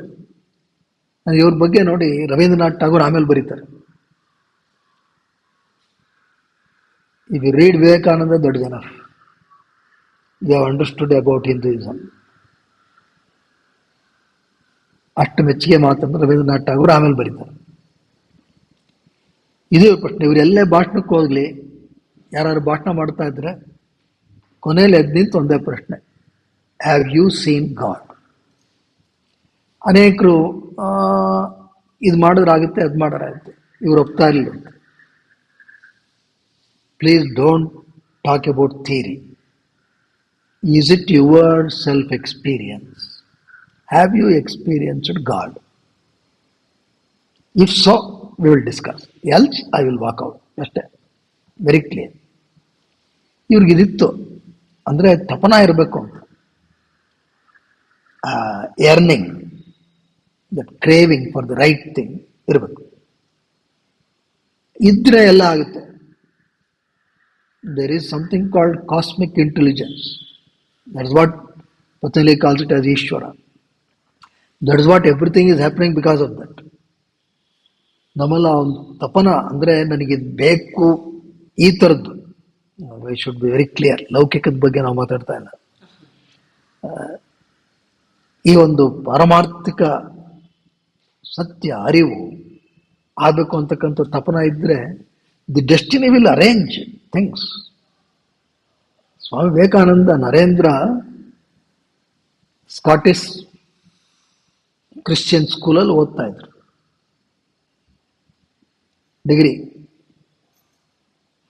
ಮನೆಯಲ್ಲುವಾಗ ಅವ್ರಿಗೇನು, ತಂದೆ ಹೋದ್ಮೇಲೆ ಪಾಪ ತುಂಬಾ ಬಡತನ ಕೊಡೋರು. ತಂದೆ ಇದ್ದಾಗ, ವಿಶ್ವನಾಥ್ ದತ್ತ ಇದ್ದಾಗ ಸಾಕಷ್ಟು ಆರ್ಥಿಕವಾಗಿ ಚೆನ್ನಾಗೇ ಇದ್ರು. ಅವ್ರು ಹೋದ್ಮೇಲೆ ಪಾಪ ಬಹಳ ಸಮಸ್ಯೆಗಳಾಯ್ತು ಅವ್ರಿಗೆ. ಕಲಿತಾ ಇದ್ರು.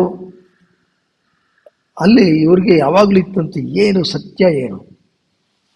ಆಗ ಅಲ್ಲಿ ಅವರ ಮೇಸ್ಟ್ರು William Hastie, professor William Hastie, ಅವ್ರು ಪಾಠ ಮಾಡ್ತಾ ಇದ್ರು.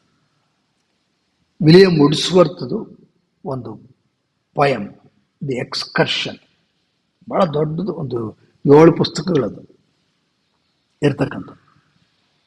ಅದು ಪಾಠ ಮಾಡ್ತಾ ಇರಬೇಕಾದ್ರೆ ಅದರಲ್ಲಿ 1-2 ಘಟನೆಗಳು ವಿಲಿಯಂ ಹೇಸ್ಟಿ ವಾಸ್ ಎಕ್ಸ್ಪ್ಲೈನಿಂಗ್.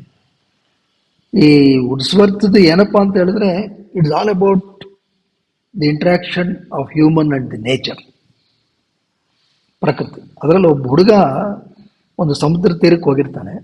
ಅವನಿಗೊಂದು ಏನು ಶೆಲ್ ಅಂದರೆ ಕಪ್ಪೆ ಚಿಪ್ಪು ಪೂರ್ತಿ ಒಳಗಡೆ ಇದು ಇರೋ ಹುಳ ಇರೋದು ಸಿಗುತ್ತೆ. ಸಿಕ್ಕಿದಾಗ ಅದನ್ನು ಹತ್ರ ತರ್ತಾನೆ.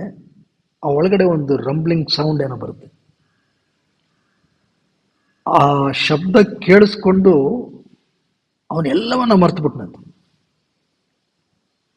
ಎಲ್ಲವನ್ನು ಮರೆತು he almost became that vastness. From this very minute thing he became vast. ಈ ಘಟನೆ ಹೇಳಿದ್ರು. ಇನ್ನೊಂದು ಅದೇ ಪದ್ಯದಲ್ಲಿ ಬರ್ತಕ್ಕಂಥದ್ದು ಇನ್ನೊಂದು ಘಟನೆ ಏನಪ್ಪಾ ಅಂತ ಹೇಳಿದ್ರೆ, ಈ ಹುಡುಗ ಒಂದ್ ಕಡೆ ಸನ್ ರೈಸ್ ನೋಡ್ತಾನೆ. ಸನ್ರೈಸ್ ನೋಡ್ತಾ ನೋಡ್ತಾ ನೋಡ್ತಾ ಆ ಒಂದು ಬೆಳಕಲ್ಲೇ ಸಂಪೂರ್ಣ ಮಗ್ನನಾಗಿ he becomes merged with that vast light. ಇದು ವುಡ್ಸ್ವರ್ತ್ ಬರೆದಿರೋದು ಇದು. ಅದಕ್ಕೆ ಇವರು ವಿಲಿಯಂ ಹೇಸ್ಟಿ ಇದನ್ನ ಕನೆಕ್ಟ್ ಮಾಡಿದ್ರಂತೆ. ನೋಡಿ, ದಿಸ್ ಇಸ್ ಕಾಲ್ಡ್ ಟ್ರಾನ್ಸ್. ಇಲ್ಲಿ ಸಮಾಧಿ ಅಂತ ಏನ್ ಕರೀತೀರ ಅದೇ ಇದು. You become merged when you get ಆ ತಪನ ಇದ್ದು, ಸ್ವಾಧ್ಯಾಯದ ಬಲ ಇದ್ದು, ಆ ಒಂದು ಈಶ್ವರ ಪ್ರಣಿಧಾನ, ಕಂಪ್ಲೀಟ್ ಸರೆಂಡರ್ ಅಂದ್ರೆ no ego, you dissolve that individuality is gone. ಒಂದು ಕಪ್ಪೆ ಚಿಪ್ಪಿಂದ ಇಂಡಿವಿಜುವಾಲಿಟಿ ಹೊಡೆಯಿತು, ಈ ಬಿಕೇಮ್ ವಾಶಿ. ಒಂದು ಸೂರ್ಯೋದಯದ ದೃಶ್ಯದಿಂದ he lost his individuality. This is called trance, ಸಮಾಧಿ ಅಂತ ಹೇಳ್ಬಿಟ್ಟು ಒಂದು ಮಾತು ಹೇಳಿದ್ರಂತೆ. ನೋಡಿ, ಇದು ಎಷ್ಟು ಹೇಳಿದ್ರು ಏನು ಸುಲಭವಾಗಿ ಗೊತ್ತಾಗಲ್ಲ. ಬಿಕಾಸ್ ಇಟ್ಸ್ ಅಬೌಟ್ ಎಕ್ಸ್ಪೀರಿಯನ್ಸ್, ಅನುಭವಕ್ಕೆ ಬರಬೇಕು. ನಿಮ್ಗಳಿಗೆ ಹೇಗಾದ್ರು ಈ ಥರದ ಕುತೂಹಲ ಇದ್ರೆ, ಇಲ್ಲಿ ದಕ್ಷಿಣೇಶ್ವರದಲ್ಲಿ ಒಬ್ಬರಿದ್ದಾರೆ, ರಾಮಕೃಷ್ಣ ಅಂತ, ಪುರೋಹಿತರು, ಪೂಜಾರಿ. ಅವರು ಈ ಅನುಭವ ಅವ್ರಿಗಿದೆ. He is the one who has gone into trance. ಅವ್ರನ್ನ ನೋಡ್ಬೇಕು, ಮಿಕ್ಕಾಗೆ ಇದೆಲ್ಲ ಎಲ್ರಿಗೂ ಸಿದ್ಸಲ್ಲ ಅಂತ ಹೇಳಿದ್ರು. ಈ ಮಾತು ನರೇಂದ್ರನಿಗೆ ಹಿಡಿಸ್ತು. ಇದು ಯಾರಿದು ರಾಮಕೃಷ್ಣ? ಆಮೇಲೆ ಅದೇ ಟೈಮಲ್ಲಿ ಅಲ್ಲಿ ಇವರ ಸ್ನೇಹಿತರು ಸುರೇಂದ್ರನಾಥ್ ಮಿತ್ರ ಅಂದ್ಬಿಟ್ಟು ಅವ್ರ ಮನೆಗೆ ರಾಮಕೃಷ್ಣ ಬರೋದಿತ್ತಂತೆ, ಕಲ್ಕತ್ತಾನೆ. ಅಲ್ಲಿ ಬಂದು ರಾಮಕೃಷ್ಣ ಏನಪ್ಪ ಅಂದರೆ ಬಂದರೆ ಒಂದಷ್ಟು ಹಾಡು ಹೇಳೋರು, ಒಂದಷ್ಟು ಕಥೆಗಳು ಹೇಳೋರು, ಸ್ಪಿರಿಚುಯಾಲಿಟಿ ಬಗ್ಗೆ, ಆಧ್ಯಾತ್ಮ ಬಗ್ಗೆ ಒಂದಷ್ಟು ಕಥೆಗಳು, ಒಂದಷ್ಟು ಪ್ರವಚನ. ಇದು ಅವರ ಪದ್ಧತಿ. ಇದು ಕೇಳಿ ಇವರು ಸರಿ ಇದು ಯಾಕೆ ನೋಡ್ಬೋಣ ಅಂತೇಳಿ ಹೋಗ್ತಾರೆ. ಮೊದಲನೇ ಶಕ್ತಿ ಅಲ್ಲಿ ನೋಡ್ತಾರೆ. ಇವರು ಇದೆಲ್ಲ ಭಾಷಣ ಆದ್ಮೇಲೆ ರಾಮಕೃಷ್ಣರು ಇವ್ರು ನೋಡಿದ ತಕ್ಷಣ ಬೆರಗಾಗ್ಬಿಟ್ರು. ಬೆರಗಾಗ್ಬಿಟ್ಟು, ಹೇ ಎಲ್ಲೇ ಹೋಗಿದ್ದೆ ಎಷ್ಟು ದಿವಸ, ನಿನಗೋಸ್ಕರನೇ ಕಾಯ್ತಾ ಇದ್ದೆ ನಾನು. ಮೊದಲನೇದಾಗಿ ರಾಮಕೃಷ್ಣರು ಸಿಂಪ್ಲೆಸ್ಟ್ ಆಫ್ ದಿ ಸಿಂಪ್ಲೆಸ್ಟ್. ನಾವು ಊಹೆ ಮಾಡ್ಕೊಳ್ಳೋಕ್ಕೂ ಆಗಲ್ಲ. ಏನೋ ಒಂದು ಸುಮ್ಮನೆ ಒಂದು ಸಾಧಾರಣವಾದಂಥ ಒಂದು ಧೋತಿ, ಮೇಲೊಂದು ಅದಕ್ಕೆ ಅಷ್ಟೇ, ಇನ್ನೇನಿಲ್ಲ. ಯಾವುದೇ ಒಂದು ಅಲಂಕಾರ ಅಥವಾ ಹೆಡ್ ಟರ್ನಿಂಗ್ ಪರ್ಸನಾಲಿಟೀಸ್ ಅಂತ ಕೆಲವರು ಇರ್ತಾರೆ, ಒಳ್ಳೆ ಸಕಲಾಗಿ ಹಾಕೊಂಡ್ಬರ್ತಾರೆ, ಸರ್ವಾಲಂಕಾರ ಭೂಷಿತರಾಗಿ ಬರ್ತಾರೆ. ಜರ್ತಾರಿದೆಲ್ಲ ತಪ್ಪು ಅಂತ ಹೇಳ್ತಾ ಇಲ್ಲ, ಕೆಲವ್ರು ಇರ್ತಾರೆ ನೋಡಿ, ಅವ್ರು ಬಂದ್ರೇ ಎಲ್ಲರೂ ಹಿಂಗೆ ತಿರುಗಿ ನೋಡೋಂಗೆ ಆಗ್ಬಿಡುತ್ತೆ. ಅಂಥ ವ್ಯಕ್ತಿತ್ವ ಏನಲ್ಲ ಇವರು. Most ordinary, child like, the simplest you can imagine. ನರೇಂದ್ರನಾಥ್ಗೆ ಇವ್ರು ನೋಡಿದ ತಕ್ಷಣ ಏನೋ ಒಂಥರ, ಇವ್ರಿಗೇನು ಟ್ರಾನ್ಸ್, ಇವ್ರಿಗೇನು ಗೊತ್ತಿರುತ್ತೆ ಅಂತಲೇ ಅವ್ರಿಗೆ ಶುರು. ಯಾವಾಗ ಹಿಂಗೆ ಹೇಳಿದ್ರು ಅವ್ರು ಅಂದ್ಕೊಂಡದ್ದು ಯಾರೋ ಹುಚ್ಚ ಇರಬೇಕು. ಹೌದು, ಸರಿ. ಆದರೂ ಇವ್ರಿಗೆ ಅಷ್ಟು ಇವರ ವ್ಯಕ್ತಿಯನ್ನು ನೋಡಿ ನರೇಂದ್ರರಿಗೆ ಅಷ್ಟು ಮನಸ್ಸಿಗೆ ಇಡಿಸದೇ ಇದ್ರೂ ಏನೋ ಒಂದು ಕಡೆ ಅನ್ನಿಸ್ತಂತೆ, ಈತ ಪ್ರಾಮಾಣಿಕವಾಗಿ ಮಾತಾಡ್ತಾನೆ ಅಂತ ಅನ್ನಿಸ್ತು. ಹಾಗಾಗಿ ಅವ್ರನ್ನ ಭೇಟಿ ಮಾಡೋಕ್ಕೆ ದಕ್ಷಿಣೇಶ್ವರಕ್ಕೆ ಹೋಗ್ತಾರೆ ಇನ್ನೊಂದ್ಸತಿ. ಅದೇ ಟರ್ನಿಂಗ್ ಇವೆಂಟ್. ಅಲ್ಲೇನೋ ಮಾತಾಡ್ತಾ ಇರ್ತಾರೆ. ರಾಮಕೃಷ್ಣ ಒಂದಷ್ಟು ಜನ ಶಿಷ್ಯರನ್ನು ಕೂರಿಸ್ಕೊಂಡು,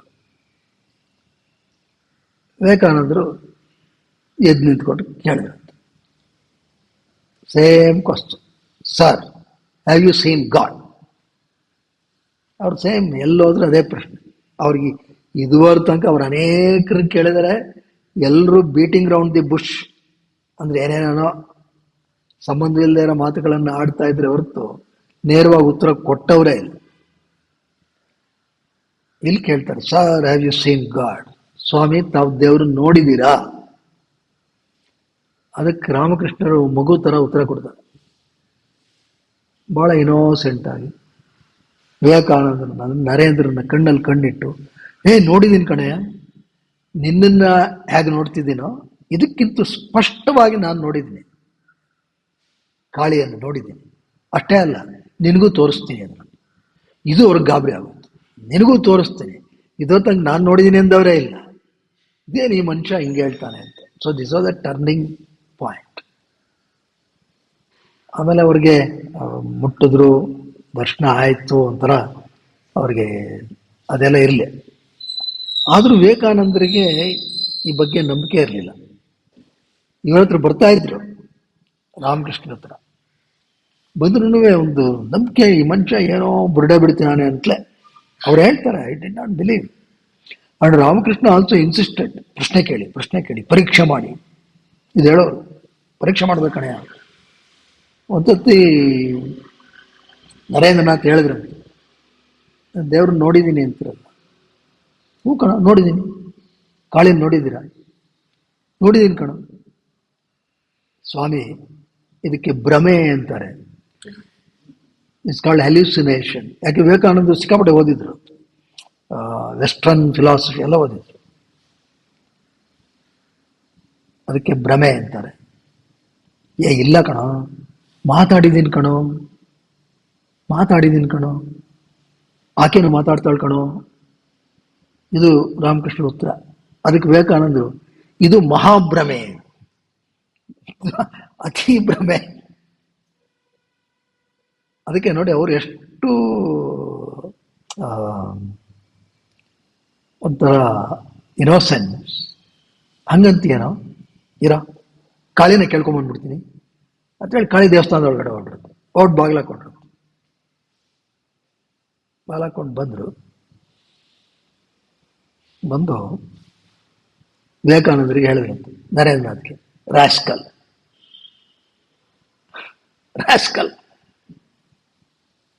ಕಾಳಿ ಕೇಳಿದೆ ಕಣ, ಇದೇನು ಭ್ರಮೇನ ಅಂತ. ಅದಕ್ಕೆ ಅವಳು ಹೇಳಿದ್ಲು, ಈ ಮನುಷ್ಯನಿಗೆ ಈಗ ಏನು ಹೇಳ್ಬಿಡಿ, ಅರ್ಥ ಆಗಲ್ಲ ಅವನಿಗೆ, ಮುಂದೆ ಅರ್ಥ ಆಗುತ್ತೆ ಅಂದಿದ್ದಾಳೆ, ನಿನಗೆ ಆಮೇಲೆ ಅರ್ಥ ಆಗುತ್ತೆ, ಹೋಗು. ಆಮೇಲೆ ವಿವೇಕಾನಂದ ಅಕ್ನಾಲೆಡ್ಜಸ್, ಎಸ್, ಇದು ಸಾಧ್ಯ. ಅದಕ್ಕೆ ವಿವೇಕಾನಂದರು ದೇಶಗಳಲ್ಲಿ ಎಲ್ಲ ಕಡೆ ಬೇಕಾದಷ್ಟು ಬೇಕಾದಷ್ಟು ವಿಷಯಗಳ ಕುರಿತು ಮಾತಾಡಿದ್ರು. ಜ್ಞಾನಯೋಗ, ಭಕ್ತಿ ಯೋಗ, ಕರ್ಮಯೋಗ ಎಲ್ಲ ಮಾತಾಡಿದ್ರು. ಗುರುಗಳ ಬಗ್ಗೆ ಹೆಚ್ಚಿಗೆ ಮಾತಾಡಲಿಲ್ಲ ಅವರು. ಯಾರು ಕೇಳ್ತಾರೆ, ಯಾಕೆ why don't you speak about Ramakrishna? Vivekananda says his depth is unfathomable. ಅವರ ಆಳವನ್ನ ಅರ್ಥಕೊಳ್ಳೋದೇ ಕಷ್ಟ, ಮಾತಾಡೋದಿಲ್ಲಿ. ಈ ಸಚ್ ಎ ಫನಾಮಿನಲ್ ಪರ್ಸನ್. ಅದಕ್ಕೆ ಅವರು ಯುಗಾವತಾರಿ ರಾಮಕೃಷ್ಣ. ಮತ್ತೆ ಯಾಕೆ ಸಾಧ್ಯ ಆಯ್ತು ರಾಮಕೃಷ್ಣರಿಗೆ? ರಾಮಕೃಷ್ಣರು ಎಲ್ಲೋ ಕುಮಾರ್ ಪರ್ಕಾರ್ ಯಾವುದೋ ಹಳ್ಳಿಲಿ ಇದ್ದವರು ಕಲ್ಕತ್ತಾಗ ಬರ್ತಾರೆ. ಕಾಳಿ ದೇವಸ್ಥಾನದಲ್ಲಿ ಅವ್ರ ಕಸಿನ್ ಜೊತೆ ಪ್ರಾರಂಭ ಮಾಡ್ತಾರೆ ಪೂಜೆಗೆ. ಆಮೇಲೆ ಇವರೇ ಪುರೋಹಿತ ಅಲ್ಲಿ. ಇವ್ರಿಗೆ ಮೊದಲಿಂದ ತಪನ ಆಯ್ತಂತೆ, ಕಾಳಿನ ಕೇಳೋರಂತೆ. ಇವ್ರ ಪೂಜಾ ವಿಧಾನನೇ ಬೇರೆ. ನಾವು ಬರೀ ಮಂತ್ರ ನೈವೇದ್ಯ ಇದರಲ್ಲಿ ನಿರತರಾಗ್ಬಿಡ್ತೀವಿ, ಆಡಂಬರದಲ್ಲಿ. ಇವ್ರದಿಲ್ಲ, ನೇರವಾಗಿ, ಏನಮ್ಮ ನೀನ್ ಇದೀಯಾ, ಇದ್ರೆ ಬಾ, ಕಾಣಿಸ್ಕೋ, ಮೇಕ್ ಮಿ ಬಿಲೀವ್. ನೀನ್ ಬರೀ ಕಲ್ಲ, ನೀನೇನು ಕೇಳೋರು. ಪ್ರತಿ ಸರ್ತಿ ಅದೇ ಪ್ರಶ್ನೆ, ಎಷ್ಟು ತಪನ ಅಂತ ಹೇಳಿದ್ರೆ ಅಷ್ಟು ತಪನ ಅಂತ ಹೇಳಿದ್ರೆ ಅದೇ ಮನಸ್ಸಿನಲ್ಲಿ ಸದಾ. ಸಾಯಂಕಾಲ ಬಂದು ಪಾಪ ಅಳೋರಂತ, ಗಂಗಾ ತಟದಲ್ಲಿ ನಿಂತು ಅಲ್ಲಿ ನೆಲಕ್ಕೆ ಬಿದ್ದು ಮುಖ ಎಲ್ಲ ಉಜ್ಜಿ ಅಮ್ಮ ಅಮ್ಮ ಅಮ್ಮ. ಅಲ್ಲಿ ಆ ಕಡೆ ಈ ಕಡೆ ದಾರಿ ಹೋಗೋರು ನೋಡಿ, ಏನ ಪಾಪ ಚಿಕ್ಕ ಹುಡುಗ, ಪಾಪ ಎಲ್ಲೋ ಊರಿಂದ ಬಂದ್ಬಿಟ್ಟಿದ್ದಾನೆ, ತಾಯಿನ ಜ್ಞಾಪಿಸ್ಕೊಂಡು ಅಳ್ತಿದ್ದಾನೆ. ಇವ್ರು ನೆನ್ಸ್ಕೊತಾ ಇದ್ದಿದ್ದು ಜಗನ್ಮಾತೆ ಕಾಳಿ. ಅಮ್ಮ ಅಮ್ಮ ಏನು ಇವ್ರದ್ದು ಮನಸ್ಸಿನಲ್ಲಿ, ಏನಮ್ಮ ಇನ್ನೊಂದು ದಿವಸ ಕಳೆದೋಯ್ತು, ನೀನ್ ಕಾಣ್ಲಿಲ್ಲ ನನಗೆ, ನೀನೇನ್ ಕಲ್ಲ, ಶಕ್ತಿಯ, ಯಾಕೆ ಕಾಣಿಸ್ಕೊಡಲ್ಲ? ಇದು ಎಷ್ಟು ತಪನ. ಮತ್ತೆ ರಾತ್ರಿ ಅವರೇನು ನಿದ್ದೆ ಮಾಡ್ತಿರ್ಲಿಲ್ಲ. ಇದೆ ಕಾಳಿ ಯಾಕೆ ಕಾಣಿಸ್ಕೊತಾ ಇಲ್ಲ, ಏನೀ ಕಾಳಿ, ಏನ್ ಬರೀ ವಿಗ್ರಹ ಕಲ್ಲ, ಇದ್ರೆ ಕಾಣಿಸ್ಕೋಬೇಕಲ್ಲ, ಇಲ್ಲ ಅಂತ ಖಾತ್ರಿ ಆಗ್ಬೇಕಲ್ಲ. ರಾತ್ರಿ ಹೋಗೋರು, ರಾತ್ರಿ ಧ್ಯಾನ. ಏನು ಕಾಳಿ, ಏನಿದು ಕಾಳಿ, ಆ ಕಾಳಿ ರೂಪವನ್ನೇ ಧ್ಯಾನ. ಅವರ ಒಂದು ಫೇವರೆಟ್ ಸ್ಪಾಟ್ ಧ್ಯಾನ ಮಾಡೋಕ್ಕೆ, ಧ್ಯಾನದ ಸ್ಥಳ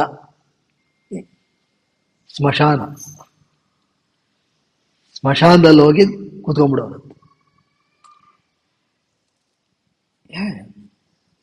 ಸುಮಾರು 6 ವರ್ಷಗಳ ಕಾಲ,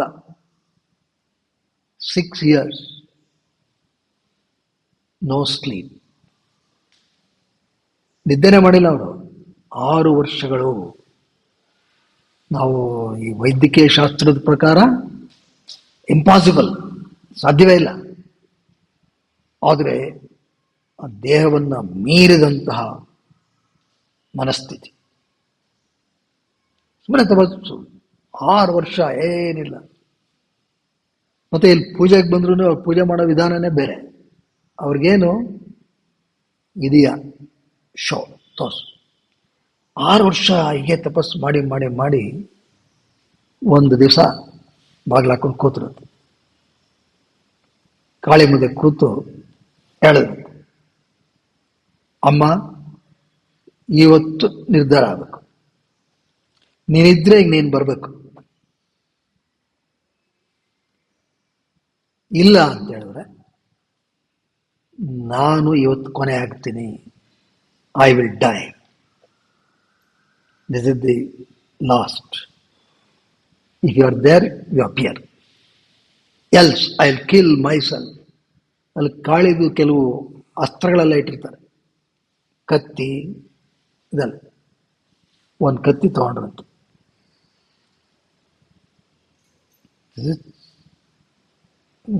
not anecdotal. What Ramakrishna side, ಕತ್ತಿ ತಗೊಂಡು ಕತ್ತಿ ಹತ್ರ ಇಟ್ಕೊಂಡ್ರಂತೆ. ಅಮ್ಮ ನೀನು ಇದ್ರೆ ಬಾ, ಇಲ್ಲಾಂದ್ರೆ ಈಗೋ ನಾನು ನನ್ನ ಕತ್ತನ್ನು ಕತ್ತರಿಸ್ಕೋತೀನಿ. ಶಿಷ್ಯನೇ, ಗುರುಗಳು ಹೇಳಿದ್ರು, ಇದೆಲ್ಲ ನಾವು ನೀವು ಮಾಡುವಂಥದ್ದಲ್ಲಪ್ಪ, ಇದು ಕೇವಲ ರಾಮಕೃಷ್ಣರಿಗೆ ಮಾತ್ರ ಸಾಧ್ಯ. ಅವ್ರಿಗೆ ಆ ತಪನ ಶಕ್ತಿ ಇತ್ತು. ನೀನೇನು ಮಂಬಾ ಮೆಂಟಾಲಿಟಿ ಅಂತೀಯೋ ಅದರ ಉತ್ಕೃಷ್ಟತೆ ತಪಸ್ಸು. ನೀನೇನೋ ಹೊಸ ಹೆಸರು ಕೊಟ್ಟೆ, ಮಂಬಾ ಮೆಂಟಾಲಿಟಿ ಅಂತ. ತಪಸ್ಸು, ಸ್ವಾಧ್ಯಾಯ, ಈಶ್ವರ ಪ್ರಣಿಧಾನ ಅಂತಕ್ಕಂಥದ್ದು ಇದೆಲ್ಲಕ್ಕಿಂತ ಮೀರಿದಂತಹದ್ದು ಕಣೆಯ. ರಾಮಕೃಷ್ಣರನ್ನ ಯಾರು ಅಣಕಿಸಬಾರ್ದು, ಅದಕ್ಕೋಸ್ಕರ ಹೇಳ್ತಾ ಇದ್ದೀನಿ ಕಣೆಯ ಶಿಷ್ಯ. ಆದರೆ ಅವರಲ್ಲಿದ್ದಂಥ ತಪನ ಶಕ್ತಿಯನ್ನು ನೋಡು. ಆ ಘಟನೆ ಯಾವತ್ತೇನಾಯ್ತು, ರಾಮಕೃಷ್ಣ ಆ ಕತ್ತಿಯಲ್ಲಿದ್ದಂತಹ ಕತ್ತಿಯನ್ನು ತಗೊಂಡು ಕತ್ತಿ ಹತ್ರ ಇಟ್ಕೊಂಡು ಅಮ್ಮ ನೀನಿದ್ರೆ ಬಾ ಅಂತ ಹಿಂಗಂದ್ರು. ಆಗ ತಕ್ಷಣ ರಾಮಕೃಷ್ಣರು ಹೇಳೋದು, ಅವರು ಪದಗಳು, ಒಂದು ಬೆಳಕಿನ ಅಲೆ ಬರಕ್ ಶುರು ಆಗೋದು. ಪೂರ್ತಿ ಬೆಳಕು ಏನ್ ಬರ್ತಾ ಇದೆ. ಅಲ್ಲಿ ನೆಲಾನು ಕಾಣ್ತಾ ಇಲ್ವಂತೆ, ಸುತ್ತಲಿನ ಗೋಡೆ ಏನೂ ಕಾಣ್ತಾ ಇಲ್ಲ, ಏನೂ ಇಲ್ಲ. ಈಗ ಯು ಕ್ಯಾನ್ ಇಮ್ಯಾಜಿನ್, ಯಾರು ತಲೆ ಬಗ್ಸಿ ನೆಲ ಕಾಣ್ತಾ ಇಲ್ಲ ಅಂದ್ರೆ ಏನ್ರಿ ಗತಿ? ಒಂಥರ ವಿಶಿಷ್ಟವಾದಂತ ಅನುಭವ. ಎಲ್ಲ ಮರೆ ಆಗೋಯ್ತು, ತಾನೂ ಇಲ್ಲ, ಏನೂ ಇಲ್ಲ. ಹಬ್ಬಂದಿಗೆ ಬಿದ್ದೋಗ್ಬಿಟ್ರದ್ದು. ಕಾಳಿ ಸ್ವರೂಪ ಅಲ್ಲೇ ಪ್ರತ್ಯಕ್ಷ ಆಯ್ತು ಅವ್ರಿಗೆ. ಅಷ್ಟೇ, ಈ ಫ್ರೋಸ್ ಇನ್ ದಟ್ ಬ್ಲಿಸ್ಫುಲ್ ಸ್ಟಿಲ್ನೆಸ್. ಆಮೇಲೆ ಯಾರು ಎತ್ಕೊಂಡು ಹೋಗ್ತಾರೆ ಅವ್ರನ್ನ. 3 days he was like that, unmoved, absorbed in that bliss. ಅಂದ್ರೆ ಆ ಒಂದು ಈಗೋ ಅಂತಕ್ಕಂಥ ಒಂದು ಇಂಡಿವಿಜುವಾಲಿಟಿ ಅಂತಕ್ಕಂಥದ್ದು completely merged in that supreme. And then he saw Ma Kali. ಆಮೇಲೆ ಅವರಿಗೆ ಅದು ಸುಲಭ ಸಾಧ್ಯ ಆಗುತ್ತೆ. ಕಾಳಿ ಜೊತೆ ಅವರು ಮಾತಾಡೋದು ಎಲ್ಲ ಸಾಧ್ಯ ಆಯ್ತು. ಇದು ಅದೇಗೆ ಯು ಕ್ಯಾನ್ ಕನೆಕ್ಟ್ ಇಷ್ಟ ದೇವತಾ ಸಂಪ್ರಯೋಗ.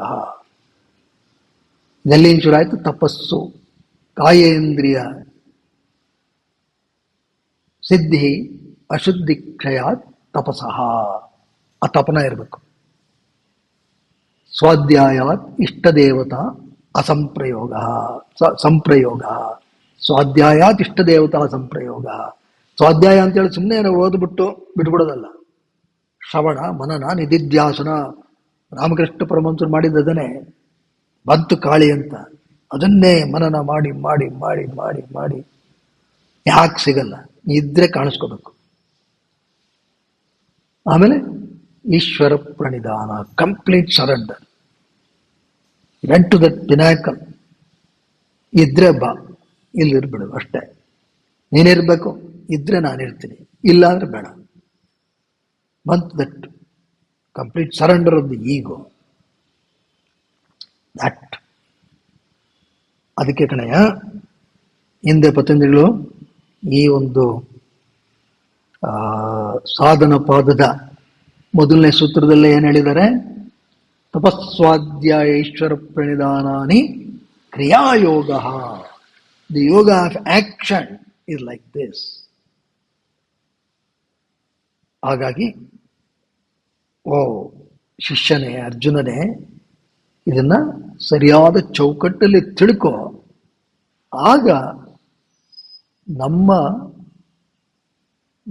ಮಹಾನ್ ಮಹರ್ಷಿಗಳು, ಋಷಿಗಳು ಮಾಡಿರ್ತಕ್ಕಂಥ ಅದ್ಭುತವಾದಂಥ ಕೆಲಸ, ಅವರು ಕೊಟ್ಟಿರ್ತಕ್ಕಂಥ ತತ್ವಗಳು, ತತ್ವ ದರ್ಶನ, ಅದರ ಬಗ್ಗೆ ಗೌರವ ಬರುತ್ತೆ. ಅದನ್ನು ನಾವು ಅಳವಡಿಸ್ಕೊಳ್ಳುವಂತಹ ಮನಸ್ಥಿತಿಯು ನಮಗೆ ಲಭ್ಯ ಆಗುತ್ತೆ. ಹಾಗಾಗಿ ಸರಿಯಾದ ದೃಷ್ಟಿಕೋನವನ್ನ ಗಳಿಸ್ಕೊಂಡ್ರೆ ನಿನಗೆ ಈ ತಪಸ್ಸಿನ ಬಗ್ಗೆ ಇನ್ನೆಲ್ಲರೂ ಮಾತಾಡೋಕ್ಕೂ ವಿಶ್ವಾಸ ಬರುತ್ತೆ. ಅದಕ್ಕೆ ನೀನೇನು ಮಾಡಬೇಕು? ಮೊದಲು ನೀನು ಇದನ್ನು ಸರಿಯಾದ ಚೌಕಟ್ಟಿನಲ್ಲಿ ಅಳವಡಿಸ್ಕೋಬೇಕು. ಅಳವಡಿಸ್ಕೊಂಡ್ರೆ ಆಗ ಸಾಧ್ಯ ಆಗುತ್ತೆ.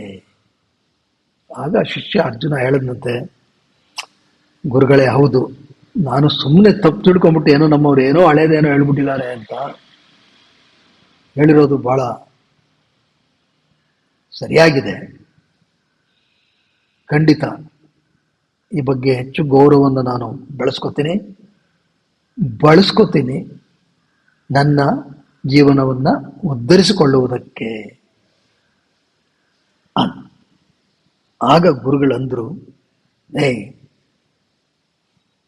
ನೆಟ್ಟು ಕೂತ್ಕೊಳ್ಳಯ್ಯ, ಸರಿಯಾಗಿ ಕೂತ್ಕೊಳ್ಳಯ್ಯ. ನಾನು ಆಗಿಂದ ಗಮನಿಸ್ತಾ ಇದ್ದೀನಿ, ಮಧ್ಯೆ ಮಧ್ಯೆ ಒಂದ್ಸತಿ ಕಾಲು ಹಿಂಗೆ ಹಾಕೋತೀಯ, ಒಂದ್ಸತಿ ಹಂಗೆ ಹಾಕೋತೀಯ, ಒಂದ್ಸತಿ ಹಿಂಗೆ ಸರಿ ಮಾಡ್ಕೋತೀಯ, ಒಂದ್ಸತಿ ಭುಜ ಮೇಲೋಗುತ್ತೆ ಕೆಳಗಿಳಿಯುತ್ತೆ. ಇದೆಲ್ಲ ಬೇಡ, ಸ್ಥಿರವಾಗಿ ಕೂತ್ಕೊಳ್ಳೋದೊಂದು ಕಲಿಯಯ್ಯ. ಅರ್ಜುನ ಸ್ಥಿರವಾಗಿ ಕೂತ. ಹೇಳಿ ಗುರುಗಳೇ ಮುಂದಿನದು. ಆಗ ಗುರುಗಳಂದ್ರು, ಮೊದಲು ಒಂದು ಸ್ವಲ್ಪ ಹೊತ್ತು ನೇರವಾಗಿ ಕೂತ್ಕೊಳ್ಳೋದನ್ನು ಅಭ್ಯಾಸ ಮಾಡಯ್ಯ. ತಪಸ್ಸು, ಸ್ವಾಧ್ಯಾಯ, ಈಶ್ವರ ಪ್ರಣಿಧಾನ ಜೊತೆಗೆ ಈ ರೀತಿ ನೇರವಾಗಿ ಕುಳಿತು ಆಸನ ಜಯವನ್ನು ಸಂಪಾದಿಸಿಕೋ. ಆಸನ ಜಯ ಅಂತ ಹೇಳಿದ್ರೆ ಕೂತ್ಕೊಳ್ಳೋದ್ರ ಮೇಲೆ ಹಿಡಿತ ಸಂಪಾದಿಸ್ಕೋ. ಇಂದ್ರಿಯ ಜಯವನ್ನು ಸಂಪಾದಿಸ್ಕೋ. ಇಂದ್ರಿಯಗಳೆಲ್ಲ ಹೊರಟೋಗ್ತಾ ಇರುತ್ತೆ. ಮನೋಜಯವನ್ನು ಸಂಪಾದಿಸ್ಕೋ. ಮನಸ್ಸು ಸುಮ್ಮನೆ ಏನೇನೋ ಯೋಚನೆ ಮಾಡ್ತಾ ಇರುತ್ತೆ. ಇದೆಲ್ಲ ಸಂಪಾದಿಸ್ಕೋ ಅಂತ ಹೇಳಿದ್ರೆ ಅಭ್ಯಾಸ ಮಾಡಬೇಕು. ಅಭ್ಯಾಸ ಮಾಡೋದು, ಸಂಪಾದಿಸ್ಕೊಳ್ಳೋಕೆ ಇದೇನು, it not A commodity, it is available. ನೀನೇ ಅಭ್ಯಾಸ ಮಾಡಿಸ್ಕೋಬೇಕು. ಮಾಡಿದ್ರೆ ಆಗ ನಿನಗೆ ಮುಂದಿನ ಸೂತ್ರ ನಾನು ಹೇಳ್ತೀನಿ. ಅದಕ್ಕಾಗಿ ಇನ್ನ ಒಂದು ತಿಂಗಳು ತಗೋ. ಈಗಾಗಲೇ ನಿನಗೆ ಬೆನ್ನು ಪ್ರಾಯಶಃ ಬಿದ್ದೋಗ್ತಾ ಇರುತ್ತೆ. ಯಾಕೆ ಅಂತ ಹೇಳಿದ್ರೆ ಕೆಳಗಡೆ ನೆಟ್ಟು ಕೂತೆ ಅಭ್ಯಾಸ ಇರಲ್ಲ ಇಂದಿನ ಯುವಜನತೆಗೆ, ಅನೇಕರಿಗೆ. ಹಾಗಾಗಿ ಇದನ್ನು ಅಭ್ಯಾಸದಲ್ಲಿ ಸೇರಿಸ್ಕೊಂಡು ಮುಂದಿನ ತಿಂಗಳು ಬಾ, ನಾವು ಸ್ಥಿರ ಸುಖಮಾಸನಂ ಬಗ್ಗೆ ಇದೇ ದಿಶೆಯಲ್ಲಿ ಚರ್ಚೆ ಮಾಡೋಣ. ನಮ್ಮ ಪತಂಜಲಿ ಮಹರ್ಷಿಗಳ ಬಗ್ಗೆ ನಿನಗೆ ನನ್ನ 4 ಮಾತುಗಳಿಂದ ಗೌರವ ಹೆಚ್ಚಾಗಿದ್ರೆ ನೋಡಪ್ಪ, ನನ್ನ ಮಾತು ಸಾರ್ಥಕವಾಯಿತು. ಈಗ ಅಂತಹ ಪತಂಜಲಿ ಮಹರ್ಷಿಗಳಿಗೆ ನಾವು ಪ್ರಾರ್ಥನೆಯನ್ನ ಸಲ್ಲಿಸೋಣ ಅಂತ. ಅರ್ಜುನ ಅಂಜಲಿ ಮುದ್ರೆಯಲ್ಲಿ ನೆಟ್ಟಗೆ ಕೂತ. ಓ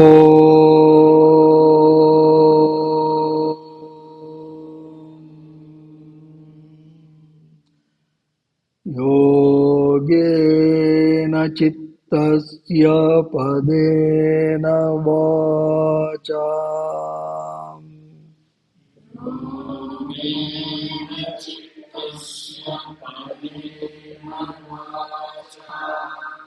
ಮಲಂ ಶರೀರಸ್ಯ ಚ ವೈದ್ಯಕೇನ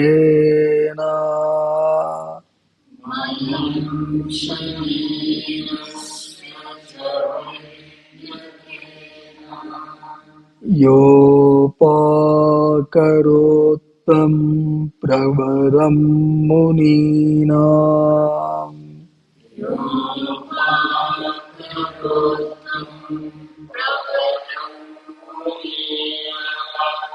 ಪತಂಜಲಿಂ ಪ್ರಾಂಜಲಿರಾನತೋಸ್ಮಿ.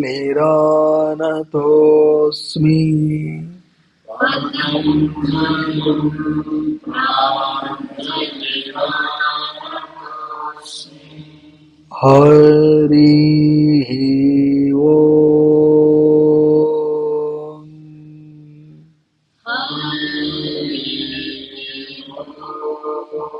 ಶ್ರೀಕೃಷ್ಣಾರ್ಪಣಮಸ್ತು. ಶ್ರೀ ಗುರುಭ್ಯೋ ನಮಃ. ಶುಭಮಸ್ತು.